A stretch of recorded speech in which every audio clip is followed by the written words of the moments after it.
ଗତକାଲି ଆମର ଦିନବେଳ ଇନଫର୍ମେସନ୍ ଥିଲା ରିଲିଭ୍ ସୋର୍ସରୁ ଆମେ ତାକୁ ଟ୍ରାକିଂରେ ଥିଲୁ ଆଉ ରାତି ଆମର ପେଟ୍ରୋଲିଂ ନାଇଟ୍ ପେଟ୍ରୋଲିଂ ବାହାରିକରି ଆମେ ତାର ଚେଜିଂ କରିକରି ଗୋଟେ ବୋଲେରୋ ପିକଅପ୍ରେ କିଛି କେନ୍ଦୁ ଲଗ୍ ଲୋଡ଼ିଂରଟା ଆମ ଷ୍ଟାଫ୍ ପାଇଲେ ତାକୁ ଡିଟେନ୍ କଲେ ଯେମିତି ତାକୁ ମିନ୍ ଟାଇମ୍ ପଳେଇଲା ଏବଂ ତାଙ୍କର ଡକୁମେଣ୍ଟେସନ୍ ଦେଖିଲୁ କିଛି ନଥିଲା ଆମେ ସିଜ୍ କରିକରି ଆଣିଛୁ।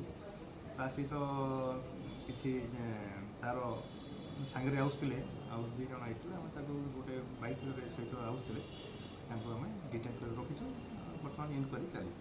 ବାଇକ୍ ଗୋଟେ ବି ଥାଏ ବାଇକ୍ ଗୋଟେ ଅଛି କେତେ 60 ପିସ୍ ଆମର କେନ୍ଦୁକଣ୍ଡି ଛୋଟ ସାଇଜ୍ର ଅଛି।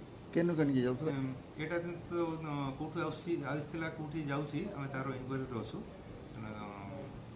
ଇନକ୍ୱାରି କଲେ ଜଣାପଡ଼ିବ କେଉଁଠୁ ଷ୍ଟ୍ରାଇକ୍ କରିଥିଲେ ବା କେଉଁଠି ଆଣୁଥିଲେ ନେଉଥିଲେ ତାର ଡିଟେଲ୍ସ ଆମେ ତାର ଭ୍ୟାଲୁଏସନ୍ ଅନୁସାରେ ପାଖାପାଖି ହେଇଯିବ 50,000 ଟଙ୍କା।